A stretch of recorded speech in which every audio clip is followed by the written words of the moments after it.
राग और द्वेष, ये दोनों चीजें हमने बहुत बार सुनी है, लेकिन आपको पता है ये एक ऐसे परजीवी के समान होती है जो समय के साथ में खुद को विकसित कर लेता है और मनुष्य अपने योग के पथ से भ्रमित हो जाता है। राग और द्वेष दोनों एक दूसरे के साथी होते हैं। पहले इन दोनों को समझिए ताकि इन दोनों को अपने जीवन से हटा सको। राग सुख की प्रतीति में पीछे रहने वाला कलेश राग कहलाता है और दुख की प्रतीति में पीछे रहने वाला कलेश द्वेष कहलाता है। राग कब होता है?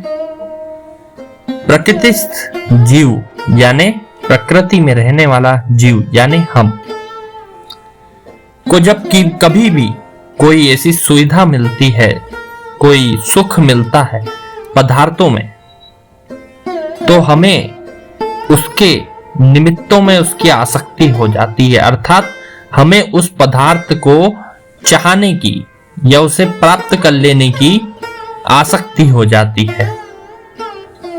वो एक जो भावना होती है उस समय पर आप ध्यान से अपने मन को उस समय पर जब भी आपको किसी भौतिक वस्तु की चाहत हो, अपने मन का एनालिसिस कीजिएगा।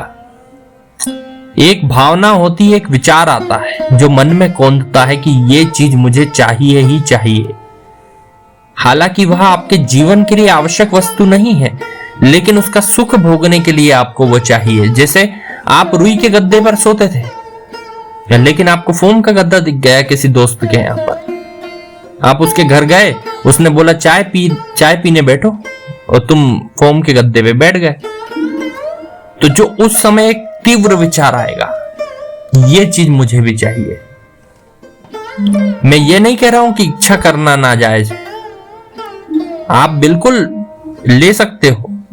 आपके पास में धन है, आप ले सकते हो। अगर आपके पास में सुविधा है, आप उपभोग करो। लेकिन जबरदस्ती ऐसी कोई इच्छा आती है कि धन भी नहीं है, सुविधा भी नहीं है, उसके लिए कुछ पाप करना पड़ जाए तो भी आप करने को तैयार हो, तो इसे राग कहते हैं। और ये सुख के साथ चलता है, इसको ध्यान रखिएगा। अब दूसरा होता है द्वेष। द्वेष क्या होता है? दुख की प्रतीति के साथ रहने वाला।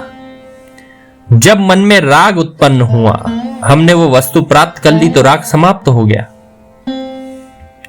लेकिन वो वस्तु हमें मिली नहीं, कोई और छुड़ा ले गया या किसी और को वो प्राप्त हो गई उसकी मेहनत के अनुसार, तो हमने उस व्यक्ति से जलन शुरू कर दी, ईर्ष्या शुरू कर दी। उसे ही द्वेष कहते हैं, क्योंकि हमें दुख हुआ कि हमारी वस्तु हमसे छिन गई, जो हमें मिल सकती थी या मिलने वाली थी वो हमसे छिन गई, तो हमें दुख हुआ। और इसी दुख की प्रतीति में जो साथ में था वह द्वेष था, जो हमने सामने वाले से किया।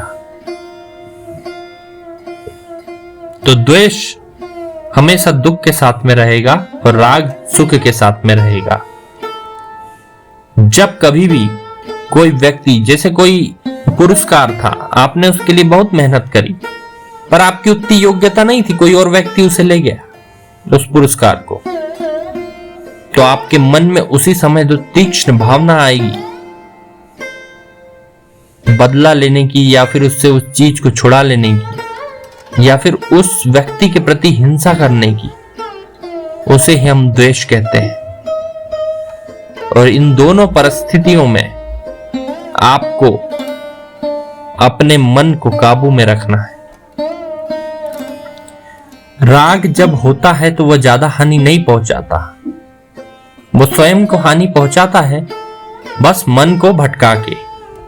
लेकिन द्वेष सबसे ज्यादा खतरनाक होता है, इसमें व्यक्ति भौतिक हिंसा भी कर देता है, सामने वाले को अपमानित करने का प्रयास कर देता है, ऐसे उलझुल प्रयास करता है कि स्वयं भी चोटिल हो जाता है, मानसिक रूप से भी और शारीरिक रूप से भी।